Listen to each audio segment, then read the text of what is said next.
ఒక చిన్న నిర్లక్ష్యం, ఒక బైకర్ రాంగ్ రూట్లో వచ్చిన ఒక బైక్ వాళ్ళ నిర్లక్ష్యం, ఒక బస్సు ట్రావెల్స్ బస్సులో ఫైర్ ఎగ్జిస్ట్ లేని ఒక నిర్లక్ష్యం, కేవలం నిర్లక్ష్యం వల్ల ఇవాళ 20 మంది అమాయకులు కాలి బూడిదైపోయారు. వాళ్ళ శవాలను కూడా గుర్తించలేని దుస్థితి. బస్సులోంచి బయటకు వస్తున్న పొగను చూడండి, ఆ పొగను చూడండి. ఒక్కరు కూడా అదృష్టవశాత్తు ఒక 12 మంది అద్దాలు పగలగొట్టుకొని బయటపడ్డారు. మిగతా వాళ్ళంతా దాదాపు ఇప్పటి వరకు 21 మంది చనిపోయినట్టుగా అప్డేట్గా సమాచారం అందుతోంది. ఇంకా మృతుల సంఖ్య పెరిగే అవకాశం కనిపిస్తుంది. గాయపడ్డ వాళ్ళు కూడా తీవ్రంగా గాయపడ్డారు. వాళ్ళని కర్నూలు ప్రభుత్వ ఆసుపత్రికి తరలించారు. కేవలం ఒక బైకర్, అతను ఒక కుర్రాడు ఇంత టైంలో, ఎర్లీ మార్నింగ్ టైంలో బస్సులు వేగంగా వస్తాయి హైవే పైన అనే విషయం తెలిసి కూడా రాంగ్ రూట్లో రావటం వల్ల ఈ ప్రమాదం జరిగింది. అత్యంత బాధాకరమైన సంఘటన ఏంటంటే, ఈ బస్సు ప్రమాదంలో నెల్లూరు జిల్లాకు సంబంధించిన ఒక కుటుంబం, తల్లి, తండ్రి, 2 పిల్లలు, మీరు ఫోటోలో చూస్తున్నారు స్క్రీన్ పైన. వాళ్ళని చూస్తుంటే నాకు గుండె తరుక్కుపోతుంది, ఏడుపు వస్తోంది, మాటలు రావట్లేదు, ఏడుపు వస్తోంది. ఆ బస్సు ఎక్కకపోయినా ఈ ఫ్యామిలీ బతుకుండేదేమో, ఆ దరిద్రపు బస్సు ఎందుకు ఎక్కారు అనే బాధ కలుగుతోంది. మాటల్లో చెప్పడానికి నాకు ఆ అక్షరాలు పదాలు పలకట్లేదు. నెల్లూరు జిల్లాకు చెందిన ఈ 2 గొల్ల రమేష్, గొల్ల అనూష, వీళ్ళిద్దరు పిల్లలు మనస్విత అట్లాగే శశాంక్. మనస్విత వయసు 10 ఏళ్ళు, శశాంక్ వయసు 12 ఏళ్ళు. రమేష్ అట్లాగే అనూష దంపతులు బెంగళూరులో స్థిరపడ్డారు. వాళ్ళు బెంగళూరులోనే ఉండి ఆ బతుకు తెరువును కొనసాగిస్తున్నారు. గ్రామానికి దీపావళి పండగ కోసం గ్రామానికి వచ్చి తిరిగి బెంగళూరు పయనమయ్యారు.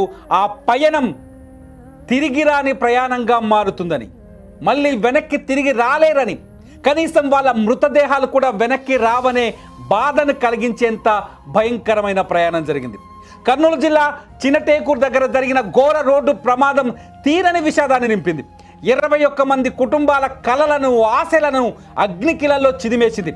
గురువారం రాత్రి వారికి చివరి రాత్రిగా మారింది, చివరి ప్రయాణంగా మారింది. నిద్రలోనే తిరిగి రాని శాశ్వత నిద్రలోకి వెళ్ళిపోయారు. ఊహించని ప్రమాదంలో వారి ప్రాణాలు పోయాయి.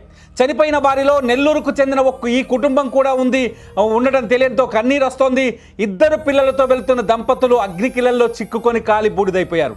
నెల్లూరు జిల్లా వింజమూరు మండలం గొల్లవారిపల్లెకి చెందిన భర్త గొల్ల రమేష్ భార్య అనూష, వారి పిల్లలు 10 ఏళ్ల మనస్విత, 12 ఏళ్ల మనీష్ కూడా ఈ మంటల్లో కాలి బూడిదైపోయారు. ఆ చిన్నారుల చిరునవ్వులు, వారిపై తల్లిదండ్రులు కన్న కలలు క్షణాల్లో కాలి బూడిదై మాడి మసైపోయాయి. ఈ ఘోరం ఆ గ్రామంలో, ఆ కుటుంబంలో తీరని విషాదాన్ని, గుండె కోతని మిగిల్చింది. వారి బంధువుల ఆర్తనాదాలు ఆకాశాన్ని తాగుతున్నాయి. ప్రస్తుతం ఆ గొల్లవారి పల్లెలో పరిస్థితి గురించి మా ప్రతినిధి ఉమాశంకర్ మరిన్ని వివరాలు అందిస్తారు. ప్రస్తుతం అక్కడ సిచ్యువేషన్ ఏంటనేది ఉమాశంకర్, ఆ ఫ్యామిలీ మెంబర్స్కి విషయం తెలిసిందా? తెలిసిన తర్వాత ఏంటి అక్కడ పరిస్థితి? ఈ ప్రమాదం కర్నూలు జిల్లాలో కట్లూరు మండలం చిన్నటేకూరు ప్రాంతంలో ఉదయం 3:30 గంటల ప్రాంతంలో చోటు చేసుకుంది. ముందు వెళ్తున్నటువంటి స్పోర్ట్స్ బైక్, అది స్పోర్ట్స్ బైక్ లో వెళ్తున్నటువంటి ఒక వ్యక్తి ఆపోజిట్ డైరెక్షన్ లో వచ్చి బస్సును ఢీ కొట్టారు. అంటే మనం సాధారణంగా చూస్తూ ఉంటాం, ఆర్టీసీ బస్సులకైతే వేగ నియంత్రణ అనేది ఉంటుంది, దాదాపు 80 స్పీడ్ వరకే వాళ్ళు లిమిట్ అనేది పెట్టుంటారు. బట్ ఈ ప్రైవేట్ ట్రావెల్స్ బస్సులు మాత్రం ఆ వేగ నియంత్రణ అనేది ఉండదు, కంట్రోలింగ్ అనేది ఉండదు. వాళ్ళు 100 నుంచి 120 స్పీడ్ లో వెళ్తూ ఉంటారు. సో ఆ కంట్రోలింగ్ లేకపోవడంతోనే ఒకసారిగా బైక్ ను వేగంగా ఢీ కొట్టారు. ఢీ కొట్టడంతో ఆ పెట్రోల్ ట్యాంక్ లో ఉన్నటువంటి ఫ్యూయల్ బయటికి రావడంతో ఒక్కసారిగా మంటలు చెలరేగాయి. అప్పటికే డ్రైవర్ దిగి దాన్ని కంట్రోల్ చేసే ప్రయత్నం చేశారు. అప్పటికి ఆ మంటలు అనేది వ్యాపించాయి. తర్వాత లోపల ఉన్నటువంటి ప్రయాణికుల్ని కొంత అలర్ట్ చేసేటువంటి ప్రయత్నం చేశారు. అప్పటికే దాదాపు వెనక ఉన్నటువంటి ఎమర్జెన్సీ డోర్ ద్వారా దాదాపు 12 మంది అటువైపు నుంచి దూకేసినటువంటి పరిస్థితి. అంటే ఇక్కడ ప్రధానంగా చూసుకోవాల్సింది, పోలీసులు కొంత లేట్ గా వచ్చినప్పటికీ కూడా అటువైపుగా వెళ్తున్నటువంటి కొంతమంది వాహనదారులు మాత్రం అక్కడ రెస్క్యూ చేశారు, అందరినీ కూడా బయటకు తీసుకొచ్చే ప్రయత్నం చేశారు. సో ఆ ఒక్క తీసుకురావడంతోనే దాదాపు కొంతమంది ప్రాణాలు కూడా మిగిలిపోయాయని చెప్పొచ్చు. దాంతో ఇప్పుడు ప్రెసెంట్ మాత్రం 21 మంది చనిపోయినట్టయితే తెలుస్తోంది. అక్కడ బాడీస్ ని కూడా బయటికి తీసుకురాలేనటువంటి పరిస్థితి ఉంది. అక్కడే పోస్ట్ మార్టం నిర్వహించేటువంటి ప్రక్రియ ప్రారంభించారు. ఇక్కడ మనం ఒకటి ప్రధానంగా గమనించాలి, బస్సుకు సంబంధించినటువంటి ఫిట్నెస్ లేదు, ఇన్సూరెన్స్ లేదు, ట్యాక్స్ వ్యాలిడిటీ లేదు, అసలు పొల్యూషన్ మొత్తం కూడా ల్యాబ్స్ అయిపోయినటువంటి పరిస్థితి. మన దగ్గర ఉన్నటువంటి ఒక రిపోర్ట్ మనం గమనించవచ్చు. ఆ రిపోర్ట్ లో ఉన్నటువంటి ప్యాసింజర్స్ లిస్ట్ మొత్తం మనకుంది. హైదరాబాద్ నుంచి బెంగళూరు వెళ్తోంది బస్సు. ఆ బస్సుకు సంబంధించినటువంటి ప్యాసింజర్స్ లిస్ట్ లో మొదటగా మనం చూస్తే డ్రైవర్ డీటెయిల్స్ తో పాటు కింద ఫిట్నెస్ సంబంధించినటువంటి వ్యాలిడిటీ దాదాపు 31 మార్చి 25వ తారీఖునే అది ల్యాప్స్ అయిపోయింది. దాంతో పాటు కూడా ఇన్సూరెన్స్ కి సంబంధించి 24వ నెల 2024లోనే ఇన్సూరెన్స్ ల్యాప్స్ అయిపోయాయి. అదే రకంగానే ట్యాక్స్ వ్యాలిడిటీ అంటే ఈ బస్సులో ఇప్పుడు ఖాళీ బూడిదైపోయిన వాళ్ళు లేకపోతే చనిపోయిన వాళ్ళకి కనీసం పరిహారం కూడా అందని పరిస్థితి ఉందా? ఎస్, ఇప్పుడే ప్రధాని మోదీ ఒక్కొక్కరికి 2 లక్షల చొప్పున చనిపోయిన వారికి ప్రకటించారు. దాంతో పాటు కూడా 50,000 రూపాయలు. ఉమాశంకర్, ఈ నలుగురు ఫ్యామిలీ సంగతి ఏంటి? ఈ నలుగురు ఏం చేస్తున్నాడు? ఈయన రమేష్, గొల్ల రమేష్, అనూష అసలు బెంగళూరులో ఎక్కడ ఉంటారు? వాళ్ళ పరిస్థితి ఏంటి? ఎస్, వీళ్ళు నెల్లూరు జిల్లాకు సంబంధించి వింజనూరు మండలం గొల్లవాణిపాలెంకి సంబంధించినటువంటి వాళ్ళు.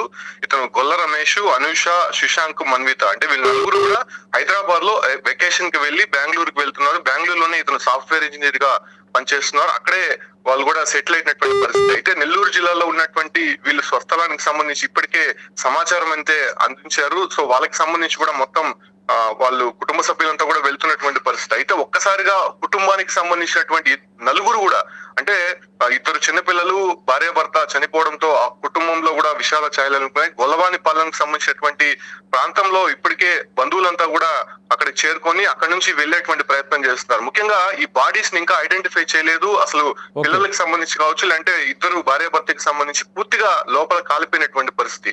అక్కడి నుంచి తీసుకురాలేనటువంటి పరిస్థితుల్లో పోస్ట్ మార్టం కూడా స్పాట్ లోనే నిర్వహించేటువంటి అవకాశం అయితే కనిపిస్తోంది. సో ఈ ఒక్క ప్రమాదానికి సంబంధించి ఇప్పటికే కర్నూలు రేంజ్ డిఐజీ కోయ ప్రవీణ్ తో పాటు ఎస్పీ విక్రాంత్ పాటిల్ కూడా స్పాట్ కి చేరుకున్నారు. దాంతో పాటు కూడా ఎఫ్ఎస్ఎల్ టీం కూడా అక్కడికి చేరుకుంది. కాబట్టి పోస్ట్ మార్టం స్పాట్ లోనే జరిగేటువంటి అవకాశం అయితే కనిపిస్తుంది. మొత్తం బస్సుకు సంబంధించినటువంటి మొత్తం ఎలా జరిగింది, లోపల అంటే ఇంత ప్రమాదం జరగడానికి కారణము, అంత మంటలు వ్యాపించడానికి కారణము పాలిస్టర్, పాలిథిన్ అనేటువంటి 2 మెటీరియల్స్ కూడా బస్సులో ఎక్కువ యూజ్ చేశారు. అంటే ఈ యొక్క ప్లాస్టిక్ వినియోగం ఎక్కువ ఉండడంతోనే మంటలు తీవ్రంగా వ్యాపించాయి. వాళ్ళు బయటకు వెళ్ళలేనటువంటి పరిస్థితుల్లో బస్సు అక్కడ డిజైన్ చేయబడింది. అదే ప్రధానమైనటువంటి కారణంగా ఇంతమంది చనిపోవడానికి అనేది గుర్తించారు. ముఖ్యంగా డిఎన్ఏ పరీక్షల ద్వారా మృతదేహాలని గుర్తించే ప్రయత్నం చేస్తున్నారు. వాళ్ళ బంధువులకు సంబంధించినటువంటి డిఎన్ఏ తీసుకొని ఆ బాడీస్ కి సంబంధించినటువంటి డిఏ మ్యాచ్ అవుతుందా, సో మ్యాచ్ అయితే వాళ్ళ కుటుంబాలకి ఆ మృతదేహాలను అప్పగించేటువంటి ప్రయత్నం అయితే చేయబోతున్నారు.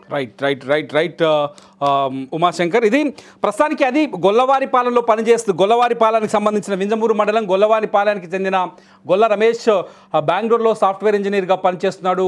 అక్కడే సెటిల్ అయి ఉన్నాడు. పిల్లల్ని అద్భుతంగా పెంచుకుంటున్నాడు. అక్కడే చాలా సంతోషంగా జీవిస్తున్నారు. వాళ్ళ సంతోషాలన్నీ ఈ ట్రావెల్స్ బస్సు, వి కావేరి అనే ట్రావెల్స్ బస్సు యాజమాన్య నిర్లక్ష్యం కారణంగా మొత్తం కాలి బూడిదైపోయాయి. మనం చూడొచ్చు బస్సు ఏ స్థాయిలో కాలిపోయిందో. వాళ్ళ శవాలని కూడా వెలికి తీయలేని పరిస్థితి. ఏపీ ఎఫ్ఎస్ఎల్ టీం అక్కడికి వచ్చింది. అక్కడి పరిస్థితులన్నింటినీ పరిశీలిస్తుంది. ఒక విషయం చూడండి, ఒక ట్యాంకర్ కనిపిస్తోంది. ఇది స్పోర్ట్స్ బైక్కి సంబంధించిన ట్యాంకర్ బస్సుకి ఎదురుగా వచ్చింది. ఆ సమయంలో బస్సు స్పీడు దాదాపు 100కు పైనే ఉన్నట్టుగా తెలుస్తుంది. బస్సు వచ్చేసి ఆ ట్యాంకర్ని వెహికల్ని ఢీకొట్టిన తర్వాత మంటలు వచ్చాయి. మంటలు వచ్చిన తర్వాత వెహికల్ 100 మీటర్ల వరకు, బస్సు స్పీడ్ వేగంగా ఉంది కాబట్టి 100 మీటర్ల దూరం వరకు బస్సు ఆ బైక్ను దూసుకుంటూ వెళ్ళింది. ఆ లోపు పెట్రోల్ ట్యాంక్ మూత ఓపెన్ అయిపోయి మంటలు అంటుకున్నాయి. అది ఇక్కడ అత్యంత విషాదకరమైన విషయం ఏంటంటే, బస్సులోకి ఎంట్రీ అయ్యే మెయిన్ డోర్ ఏదైతే ఉంటుందో డ్రైవర్కి లెఫ్ట్ సైడ్లో ఆ డోర్ లాక్ అయిపోయింది బైక్ ఢీకొట్టడం వల్ల.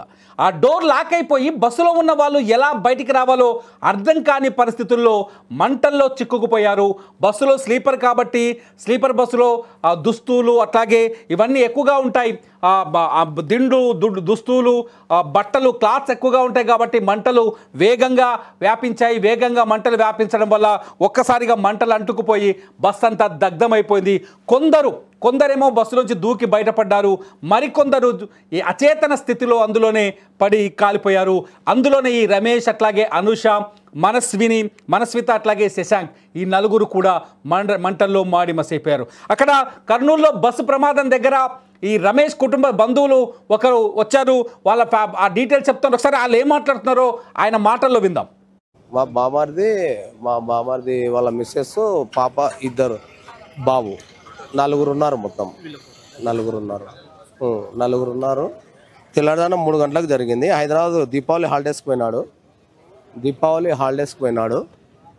హాలిడేస్ పోయి రిటర్న్ కావేరీ ట్రావెల్స్ బుకింగ్ చేసుకొని వాడు బెంగళూరు బయలుదేరినాడు. తెల్లవారుజామున